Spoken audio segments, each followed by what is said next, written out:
everybody. You're very welcome to today's session on long life learning and how we can prepare for jobs that don't even exist yet. My name is Michelle Dervin. I'm a partner at education investment firm Rethink Education, and I'm delighted to be your moderator and host for today. The topic for our session is based on the title of an upcoming book by Dr. Michelle Weiss. Long Life Learning is published by Wiley, and it will be released on November 24th and is currently available for pre-order on Amazon and at Barnes & Noble. So first, a little bit of background on the author. Michelle Weiss is currently entrepreneur in residence and a senior advisor at Imaginable Futures, a venture of the Omidyar Group. Her work over the past decade has concentrated on preparing working-age adults for the jobs of today and of tomorrow. She was Chief Innovation Officer at the Institute for the Future of Work at Strada and Chief Innovation Officer at Southern New Hampshire University. With Clayton Christensen, she co-authored Higher Education, Mastery, Modularization, and the Workforce Revolution, not an easy one to pronounce, Michelle, published in 2014. And her work on developing a more innovative workforce has been featured very widely in publications including The Economist, The Wall Street Journal, The New York Times, and the Harvard Business Review, amongst others. So with that, Michelle, it's over to you. Thank you, Michelle, and thanks for doing this with me. It is so much fun to be able to get to do something like this with a good friend. If you're anything like me and we're following some of the trending conversations that were going on about the future of work pre-COVID, right? You would have noticed that sort of every single day there was some sort of new fact or figure that almost paralyzed us because it talked about the millions of jobs that we could expect to lose to robots. So we heard things like 47% of the workforce was at risk of automation, high risk of becoming computerized. This was in the US. And then Brookings came out with a different number saying, well, maybe it's more like 36 million jobs that might be at risk of automation. And then you had, futurists and experts on aging and longevity who were even suggesting that we could expect to live longer and that human lifespans would extend decades longer than we had anticipated. And already people who were 55 and older had been staying in the workforce at historically high rates well into their 60s and 70s. And early baby boomers who were trying to retire were experiencing at least 12 job changes by the time they retired. And so we can only extrapolate from there how many more job transitions we might expect in a longer, more turbulent work life. And all of these job transitions were also further complicated by technology's transformation of nearly every facet of our economy, forcing us to develop skills, new skills and knowledge at a pace and on a scale really never before seen. And we heard things like LinkedIn posting that in 2014, their top jobs were jobs that just really didn't exist 5 years prior. Things like iOS or Android developer, UI, UX designer, big data architect, cloud manager, or social media intern. And so we really wondered how many more as yet unknown jobs would we hold in this longer work life. And as uncertain as that world ahead appeared, all of these stats really kind of made the future seem like something that we could analyze from a safe distance, something that maybe we had to figure out 5 or 10 years out from now, but not right now. There wasn't really great urgency about beginning to design and build the infrastructure that was needed for that seemingly far off future. Even though we knew, for instance, that our system of traditional higher education is just really not well suited to facilitate, these kinds of on and off ramps in and out of learning and work. They weren't designed for continuous returns to learning. And then to complicate matters, you had employers who were really retreating from workforce training. They were retreating from cultivating talent and upskilling their employees. Wharton professor Peter Capelli tells us that, back in 1979, we actually used to offer about 2.5 weeks worth of training for new workers. And then that number really dwindled down to only 11 hours per year by 1995. And it was not about building new skills. It was about more like risk mitigation and compliance training. So faced with this option of whether to buy or build talent, the reflex of most employers has really been to buy, to recruit, to look externally for talent rather than molding their incumbent workforce. And then when the coronavirus hit, the situation just became instantly bleaker. As the coronavirus decimated industries like retail and hospitality with massive layoffs and furloughs, it was really clear that we had no system to turn to help millions of workers and newly laid off workers, furloughed workers, translate and transfer their skills into a totally different industry because they couldn't return to those ones that they had been a part of.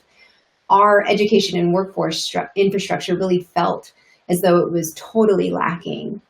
And it was interesting. I love this quote by Daniel Pink, who says that he describes the virus as the great unmasking of problems that were in plain sight. There were always these fundamental cracks in the system. And really, long before COVID, we actually did have over 40 million working age adults with only a high school degree who were falling through those fundamental cracks. They were not earning a living wage. They were 50% more likely to live in poverty than those with some college beyond high school. And they died at higher rates. Ann Case and Angus Deaton have really revealed this kind of jaw-dropping data about deaths of despair, how death rates have surged for both white and Black people without a college degree across the age spectrum. And all of these grim prospects were all pre-COVID.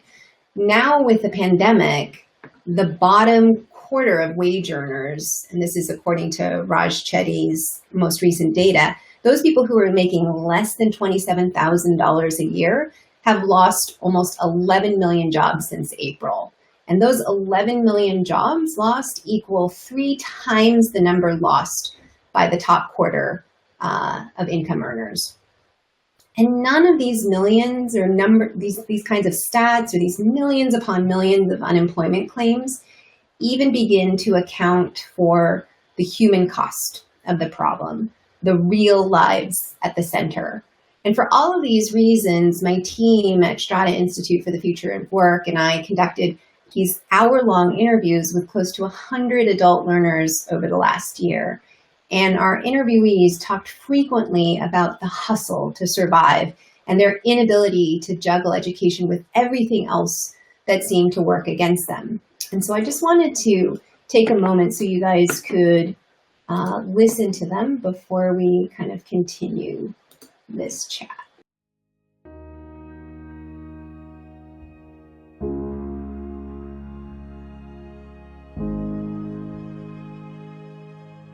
I feel like I could learn to do most jobs, but I understand the reality of the job market is you have to come in saying, I already know how to do this. No one's going to give you 6 months to figure out how to do a job. I was laid off. And for the first time, the relevance of not having a degree became manifest because even though I had years upon years, over 20 years of experience doing all these different things, the first question they were asking is, so where'd you go to school? The last time I actually had to go looking for a job, we did things like talk to people face to face, and that's completely gone now. And you just end up getting put into a slot. And as a result, they don't know who you are. They just look at, has he gone to school? No. So then you go into that pile.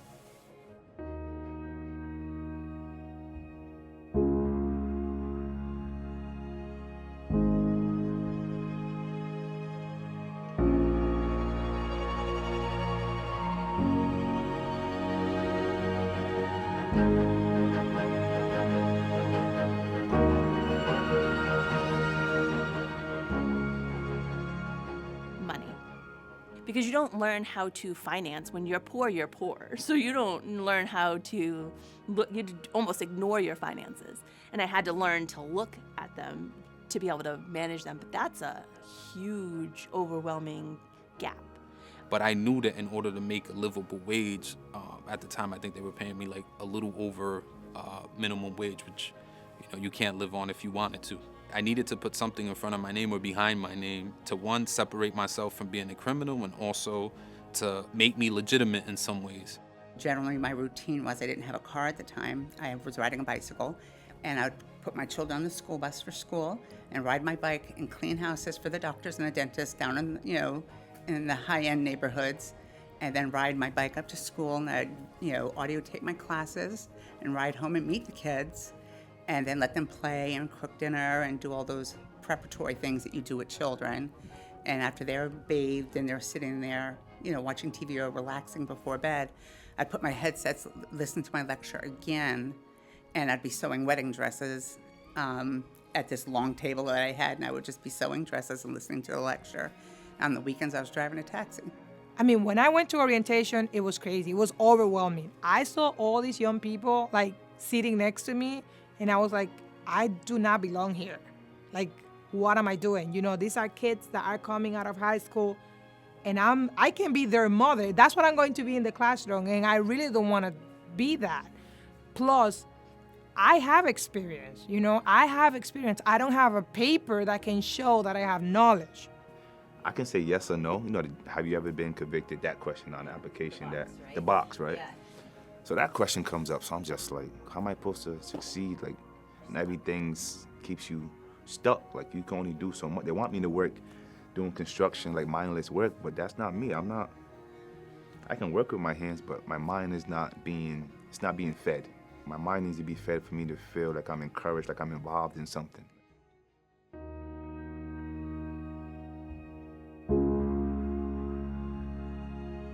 People are working hard. People are working so hard. And people don't have opportunities that other people have.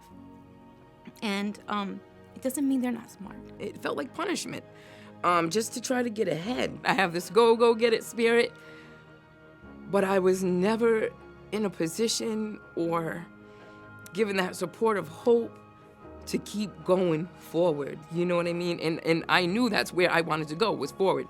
The Greek word to incite means to put a flame underneath. And I want to incite some learning as well as some dreaming.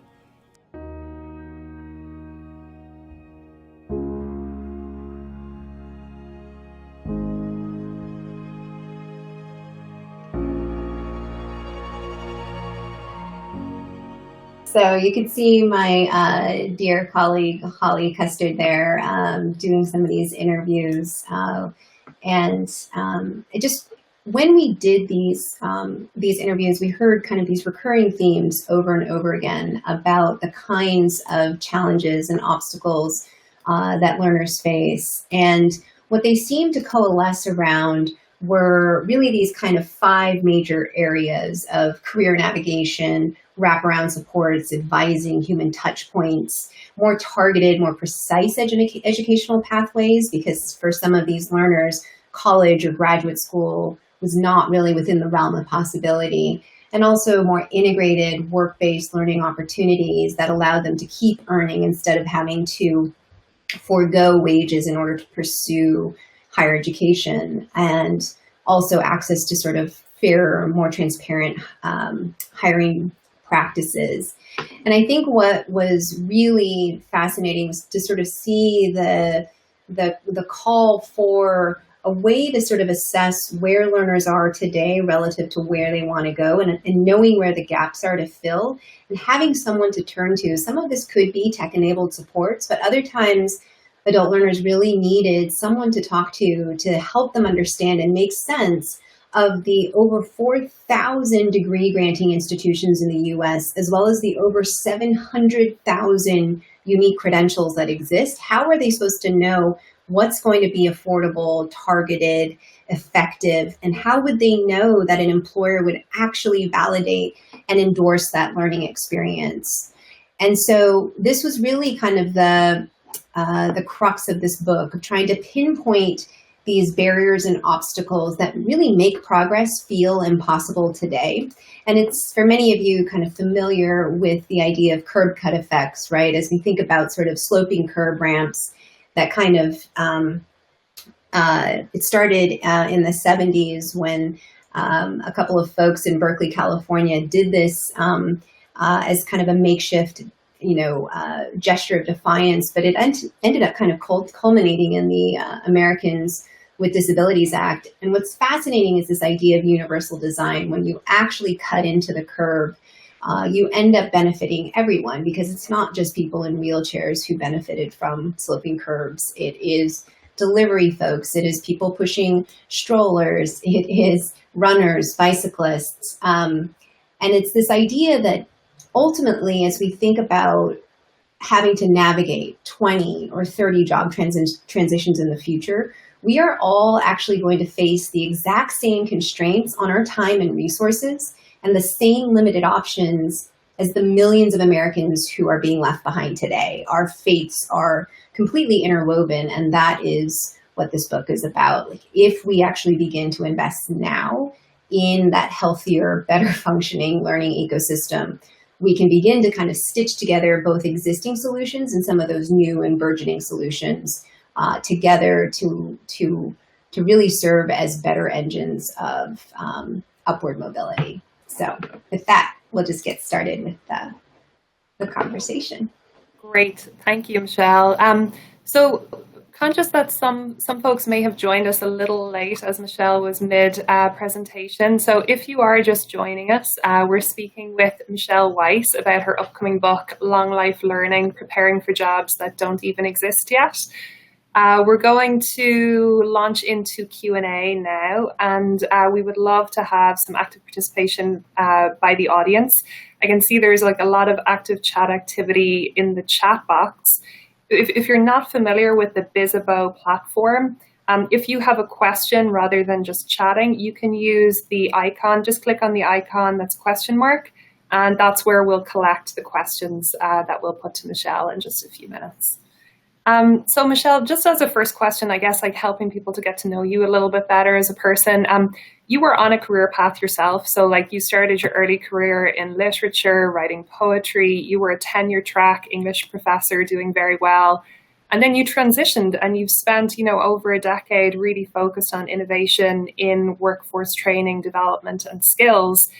What drew you to this work, and how does your own transition kind of shape your view and the book, I guess?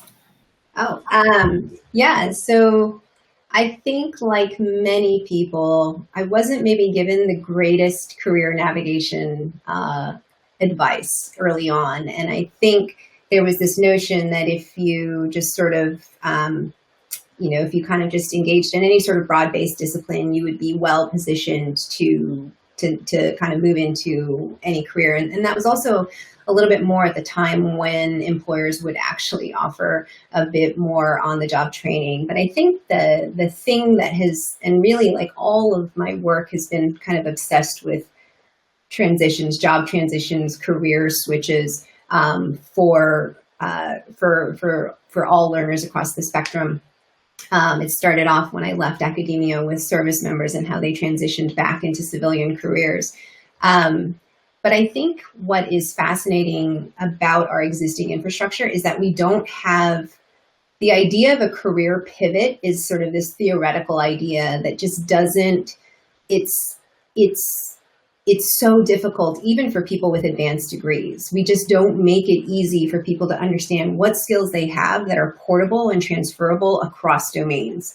So even if someone is trying to move from sales into marketing, we always give so much, we put so much emphasis on prior work experience and we don't have ways for both employers and job seekers to distill the skills and assets and capabilities that they have that really do work across disciplines and across domains and enable this kind of range within us.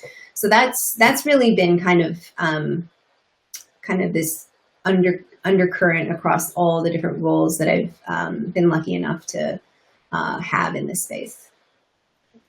And Michelle, why did you decide to write this book now? And you had almost completed the book when COVID kind of began earlier this year. How has that changed it? I know that it's very current. It really refers to like the exact moment that we're in right now. So what's kind of changed? Yeah, so the kind of funny backstory is I turned in the near final draft to my book editor probably maybe a week before COVID really hit the U.S. hard, and I was so relieved to have turned it in. And then after we started to kind of see this massive upheaval going on, I was a little bit just sort of paralyzed for a moment, trying to think, oh my gosh, does this mean I have to rewrite the entire book? Because it was about this was really meant to be a different kind of book about the future of work. I was trying to get away from all of the projections and the forecasts and the automation and really focus on the people. But what I realized is it really did just kind of snap into the present, that idea that we could take care of this maybe 5 or 10 years out from now. And really, it needed to happen now because we had no way to facilitate those transitions for working learners. And I remember prior to COVID, my team and I were trying to figure out how we sort of mapped out a plan for orchestrating stakeholders differently in the ecosystem and trying to build a movement and trying to build new coalitions. And we were thinking, wow, this is going to really take a sustained effort, at least over a good 5 years. Like, we couldn't see the sort of light at the end of the tunnel until maybe at least 5 years out. It was just going to be slow. And suddenly it just kind of snapped into, nope, that future of work is right now.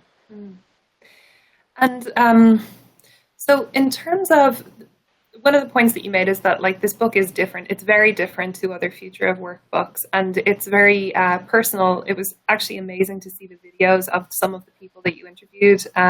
It really brought, like, the quotes from the book to life. How did you choose who to interview, and what was your kind of favorite or most surprising interview that you carried out?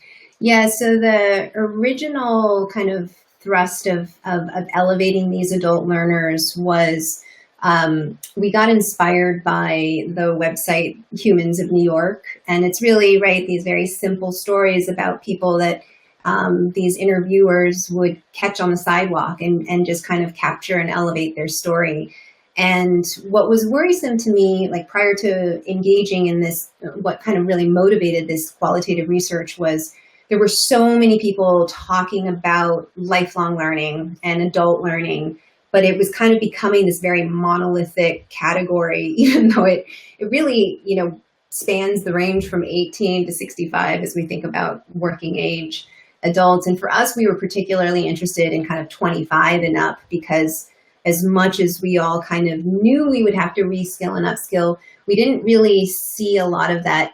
We didn't see a lot of investment theses changing and philanthropists and funders. It was still kind of very geared towards those traditional college-going students. And so we wanted to start to distill the nuances between the different kinds of challenges and obstacles and barriers. So we started reaching out to partners in the field who did this kind of work, and we lucked out by getting to meet first with the folks at Dennis Littke's College Unbound, and that's kind of where we got started. But we worked with the Omidyar Network at the time, which is now Imaginable Futures, and they had done some work with Ascend over at Aspen and had worked with the LA Valley Family Resource Center. We worked with Peloton U. We kind of went to where these different sort of less traditional learners were to kind of seek out their stories. And it was really with this emphasis on people who were not yet thriving in the labor market.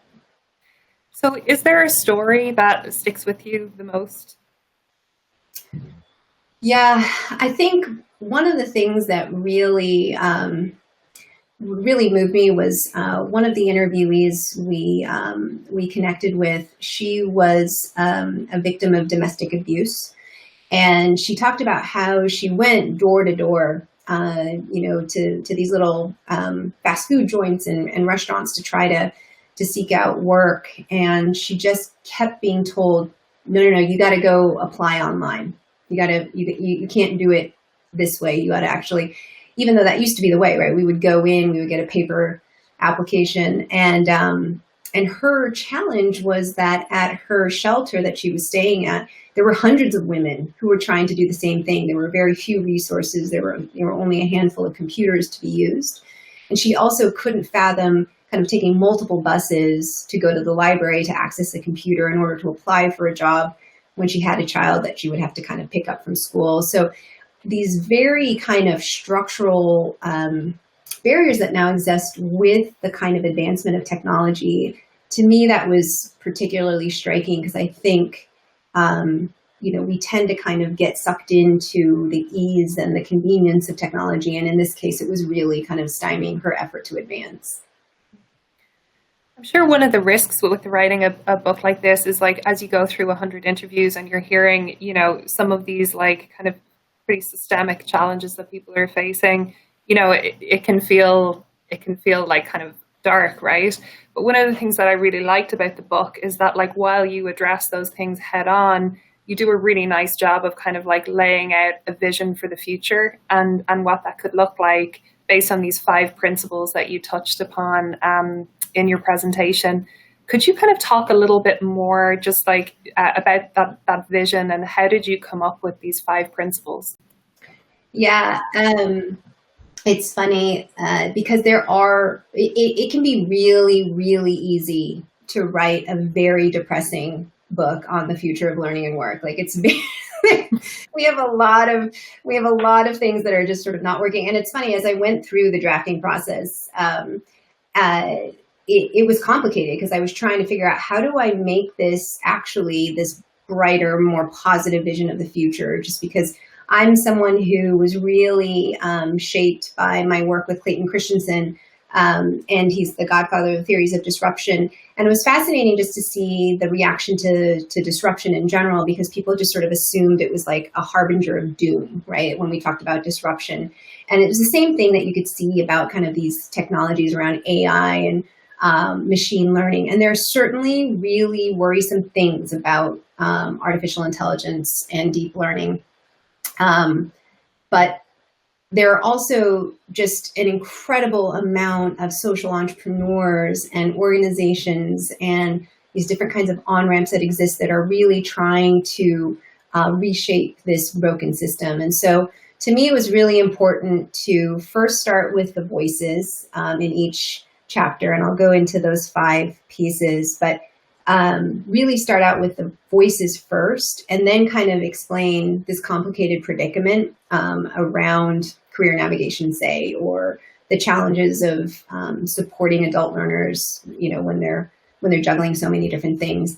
So we would always kind of shape the predicament, and then the final piece was like, hey, let's take a look at these really amazing seeds of innovation that are not yet at scale, but with the right kind of stitching together with some of these existing other kinds of solutions, we could really start to mobilize more folks. And I think, as you guys saw with those sort of 5 pieces, the 5 principles really are, we need to do a better job of kind of connecting in a very seamless way, in a way that is easily accessible to the job seeker. Like you could take anyone off the street and say, here's, that they would understand how to navigate their next career transition. But it's kind of pulling together all the things that exist in career navigation and kind of creating like a skills compass for the sorts of skills you need to develop.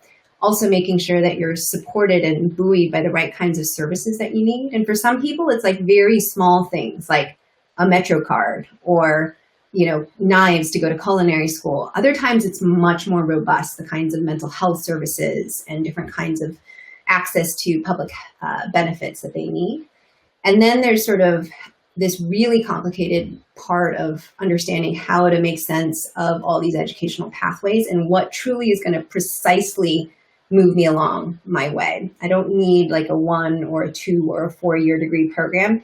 Maybe I just need like 5 skills I need to bone up on, and then I can move forward. And then this idea of integrated earning and learning is this idea that we really need to do a different job of reimagining on-the-job training so that we're not asking so much of the learner to sort of, people kind of often turn to things that are tuition reimbursement programs and say, see, well, they have access there with their employer. Those often go unused for a reason, which is it's hard to do this on top of everything else going on in your life. And so how do we think about skills building on the job that is work-based, hands-on? And then finally, what are the kinds of different skills-based hiring practices? Like, how do we actually start moving away from the role of the degree and pedigree, launching people into good career pathways, and instead be able to identify the people with the right skills who may not even have a degree and give them a fair shot at a great opportunity. So those are really those kind of 5 guiding principles. And for each of the chapters that we kind of devote to those principles, you know, you're going to hear from the learner themselves, you're going to understand the predicament, but then quickly move into solutions. Michelle, I'm going to ask you a hard question, okay? Okay.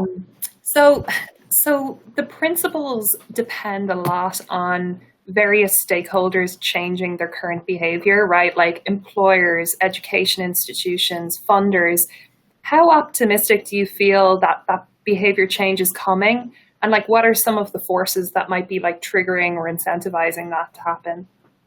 Yeah, I mean, I think honestly, prior to COVID, I would have actually been less optimistic that we could do it quickly, that we could kind of change behavior dramatically in a short amount of time.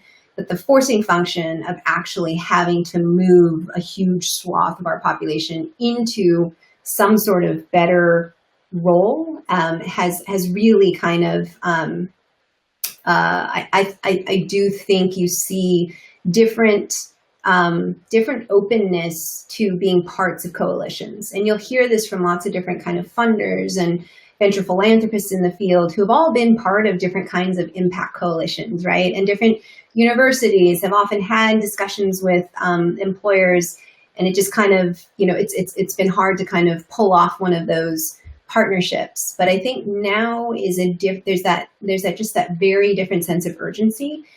And I think the other piece here is that unlike prior recessions or other kind of times when we've struggled to facilitate these kinds of transitions, we actually, technology is kind of working in our favor. At least they're showing signs of being able to help us in this regard, where, you know, you can see different sorts of VR-based simulations that help people practice their softer skills, you know, around teamwork and, you know, giving feedback and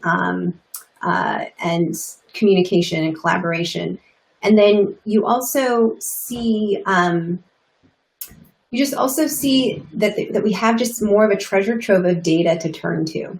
We actually have more labor market information that helps us identify those more precise educational pathways, so that you can see, like one of the pieces it just wrote for the Harvard Business Review kind of shows how normally, like when you think about someone who is in retail or hospitality or transportation, they do tend to stay in these industries and domains.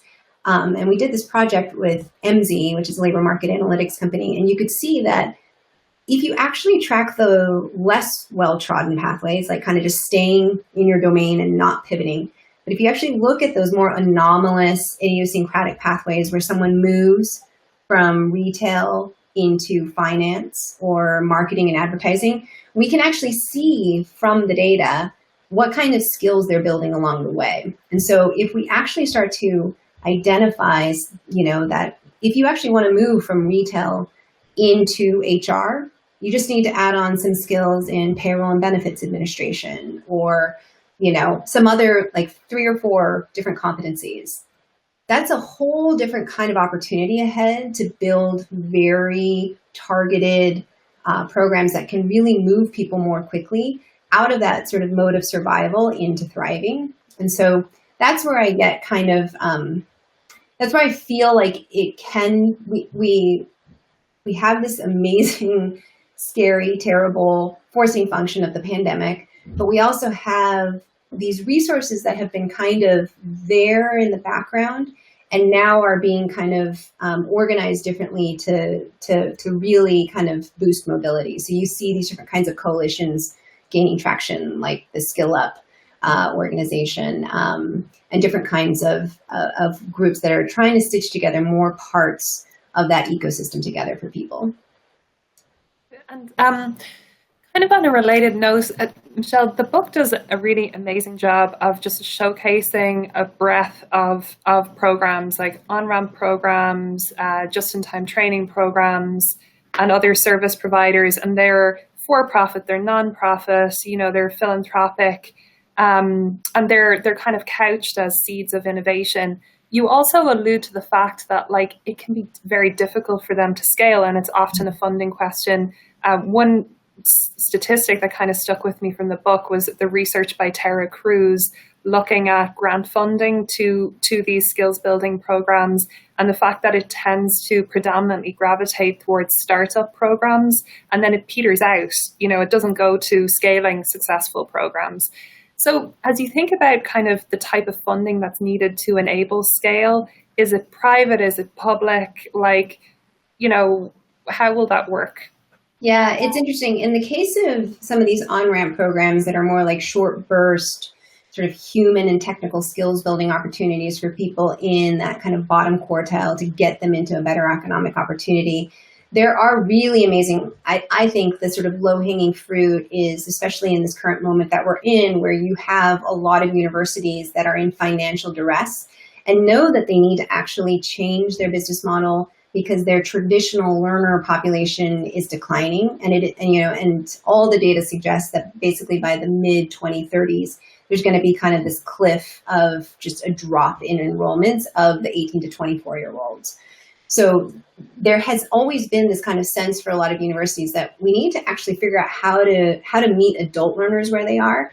And I think this is a great opportunity for some of them to partner, because some of those programs that are featured in the book are just have tremendous demonstrable outcomes, but again, not necessarily scalable. In total, maybe those 65 on-ramps are serving about 100,000 learners a year, whereas community colleges hit 1 million annually. So I think there's really, really exciting opportunity for partnership. In general, there is kind of more excitement in that seed to Series A stage, or, for nonprofits in that same kind of concept development to early days in terms of grantees.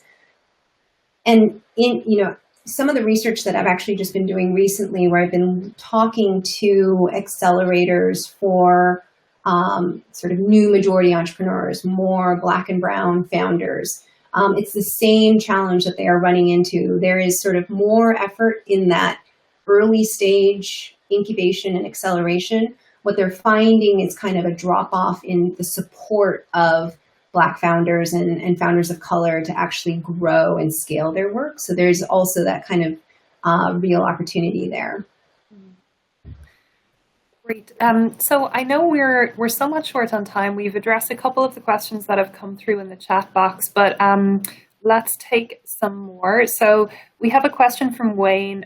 He is at Los Angeles Pacific University, fully online school serving post-traditional students. Michelle, how would you prioritize the need to help students seeking a first degree versus those looking to change careers later on? Yeah, so one of the models that was inspiring is Clark Gilbert, who's the president of BYU Pathway, realized that, despite all the kind of excitement around this idea of micro-credentials, right? The idea of kind of like micro-credentials is that for some of these non-traditional learners who are seeking a degree, it can seem sort of daunting to think about that huge chunk of learning they need to accomplish. So if they make kind of more bite-sized chunks in these quote-unquote micro-credentials, that maybe people would experience wins along the way and they would persist. But that's actually not enough, right? To take kind of your traditional 120 credit program and just chunk it up into different sized programs. What Clark Gilbert realized is he had to completely re-engineer his program and make that degree program something that actually came first with a meaningful, marketable kind of job certificate. So the first part of their program is, maybe you actually earn this certificate that will lead you into I'm not sure where Michelle just went, but it would lead you into, say, diesel mechanics, and you would be able to actually begin earning $80,000 a year. These were certificates that paid well. And so what they realized is the amazing persistence in these programs where people have been able to see that education really does pay, and they're, and the persistence rates are more at like 80%, where people are continuing to move forward because they see the value of that long-term credential, but they're not having to forgo, again, the necessities of creating a family sustaining wage. So that's one exciting idea. Great. And Michelle, another higher ed related question in the chat box. How can higher ed career services assist in this transition, assist administrators shift the institutional agenda? Yeah, so one of the core pieces in this book talks about how we actually have kind of high rates of underemployment already for our graduates. They're not able to accumulate wealth right now. And part of it is because they're going into jobs that actually don't require a degree in the first place. And so as we think about facilitating just, that first transition, career services has a real unique role to play because, again, with that access to different real-time labor market information, we now know the different kinds of more granular skills that people need to have and demonstrate and show to an employer to get a chance, depending on the kind of career pathway that they're seeking. So if you're talking about liberal arts grads as an example, there are these sort of top 10 pathways that we can predict that most liberal arts grads tend to go into. And when you try to look at behavioral health versus financial services versus human resources, versus marketing and advertising, you can actually start to distill what precise skills they need to acquire. And some of those are not skills that you can learn at the last minute. Like a boot camp's not going to do it for you at that last minute. Some of these things really need to be embedded along the learning pathway. And that really is where that kind of new sort of partnership with the administration is, to sort of say, we need to start embedding some of these competencies, because even if you're thinking about going into journalism as an example, the field has turned into what looks like an IT field, and you need to have some grasp of Tableau and data visualization and Google Analytics and search engine optimization, and you can't do that again just at the last second. So how do we start to kind of prepare our learners for better transitions? I think that's in the book as well. Great. Well, we're just at time. Michelle, thank you so much and congratulations on the book. It's fantastic. We had a request in the chat window for the URL, which we have shared. The name of the book is Long Life Learning, published by Wiley, available November 24th and currently available for pre-order on Amazon and Barnes & Noble. So thanks, Michelle. Thanks, everybody. Have a wonderful evening. Thank you all for joining. Bye-bye.